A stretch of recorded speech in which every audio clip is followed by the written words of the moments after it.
Alright, hello everyone and welcome back to my Fallout 4 Mod Spotlight series, where today we are having a look at yet another wonderful mod, this time in the form of B-35C Heavy Brotherhood of Steel armor, which is being made by user XGamer468. And what this glorious little piece of work looks to add into the game is, of course, a really fun, cool new set of armor, specifically made for the Brotherhood of Steel faction.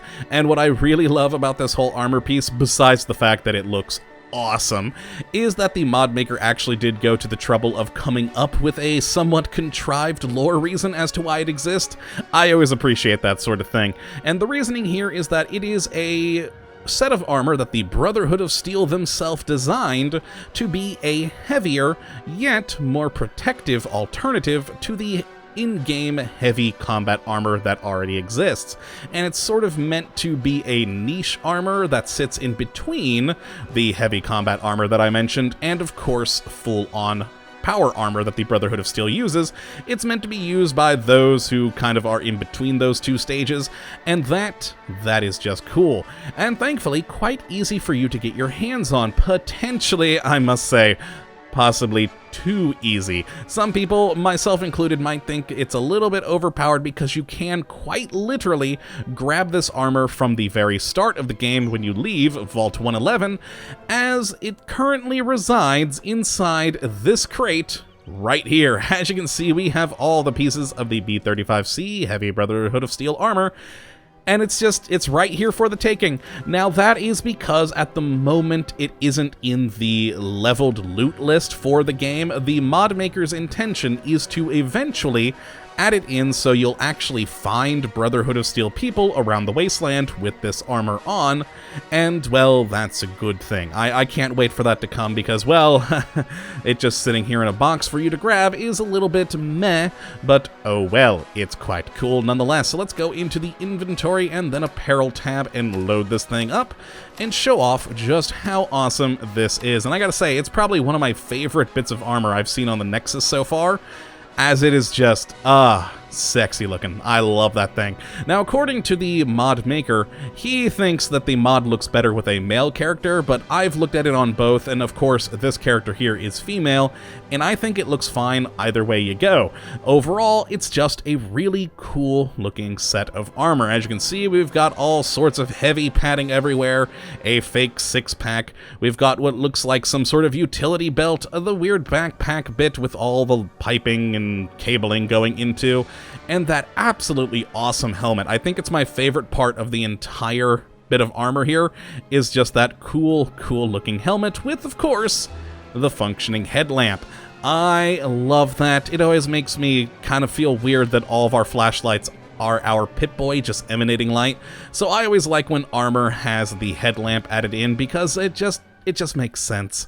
And the fact that we got the cool visor with the sort of air mask looking thing on there is just all very cool, very nicely designed. I do really like it. And yeah, overall it's quite well made, barring one thing that you of course may have noticed, and that is that the Pip-Boy does actually clip through parts of the armor. Now, the mod maker themselves actually recommends that you use one of the sort of mods that removes the Pip-Boy from your character's visual, and I can see why you might do that if you play mostly in third person. For me, I play mostly in first person, so it doesn't bother me too much, especially considering the fact that in first person mode, you don't really notice it. So if we go to reload our weapon, you don't actually see the armor plating clipping through your Pip-Boy, and of course, if you go to the Pip-Boy, you don't see it here, so hopefully, you may not need that, but if you do prefer playing in third person, that might get to you after a while, so it kinda makes sense that you might go ahead and download one of those mods. But for me, it doesn't bother me too much. Now, for the actual stats on these things, they are pretty good. As you can see on the chest piece, it has 37 physical and 15 electric damage resistance, or energy, however you want to put that. At its base level, the helmet has 12 physical resistance, the left arm 19 physical and 9 electrical damage, the left leg 18 physical and 8 energy damage, the right arm 19 physical and 9 energy damage, and the right leg being again 18 physical and 8 energy damage. I kept going back and forth between energy and electrical. It messed up my head there. And as for the weight, it is fairly heavy, but, you know, not as heavy as some pieces of armor out there. At 16.5 for the chest piece, 6 for the helmet, 8 for the arm, and 8 for the leg as well.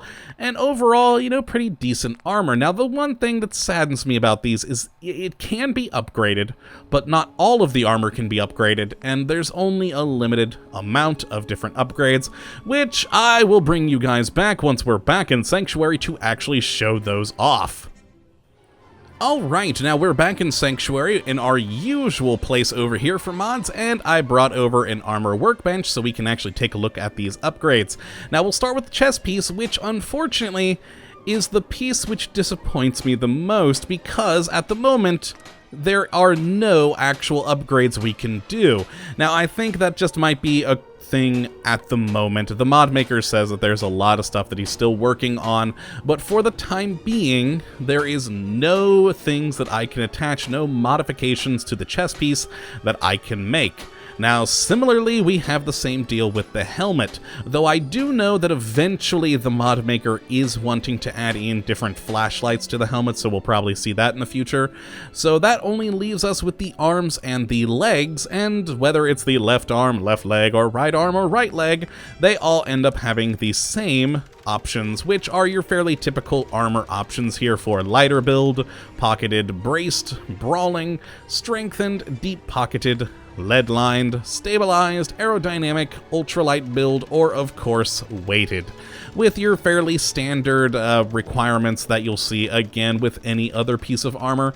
It's not that dissimilar, so just something to keep in mind. At the moment, only the arms and legs can be upgraded. Helmet definitely to come. The chest piece hopefully will come. I really would prefer that I could upgrade this with at least the same things I could do here. Preferably more, who knows, that might be nice. Now, another thing you'll notice is that the actual model we have up here is, well, it doesn't look like what we have on. And that's another thing the mod maker is working on. That's the world file for the armor. As right now, if we drop this on the ground, or of course, look at it in here in the armor workbench, it looks like just standard combat armor. And that's because there's no custom world file for the armor at the moment. So if we did drop it to the ground, it would look like that too. So that's all to come in the future, hopefully as soon as possible, frankly, because I freaking love it. And yeah, that's really all I have to say about the mod. As I said, there's still a lot being worked on. The mod maker is wanting to add in some paint jobs to it. I'm looking at the list over my other screen now. Of course, like I said earlier, the Brotherhood of Steel leveled list so that Brotherhood of Steel soldiers eventually have it on. A solution to the Pip-Boy the mod maker is hoping to find so that you don't need a third-party mod to actually make the Pip-Boy disappear, but that is, again, up to your own personal preference. And the mod maker actually thinks that some of the seams are ugly, but personally, I haven't really noticed any problems with the seams, but that just might be them being a perfectionist, and hey, I got no problem with them doing that. So, yeah, just anything to make these better is good. Now, for any of you console users out there, the mod maker would like to bring this to consoles, but because of the Pip-Boy issue, he doesn't want to at the moment because, well, there's at the moment no way of removing the Pip-Boy on consoles. So for now, no version of this armor for the consoles. Hopefully it'll come to you guys in the future, because like I said, I personally think it's just a personal opinion whether you're bothered by that or not, but you never know, you might see it on there eventually. But yes, this has been the B-35C Heavy Brotherhood of Steel armor.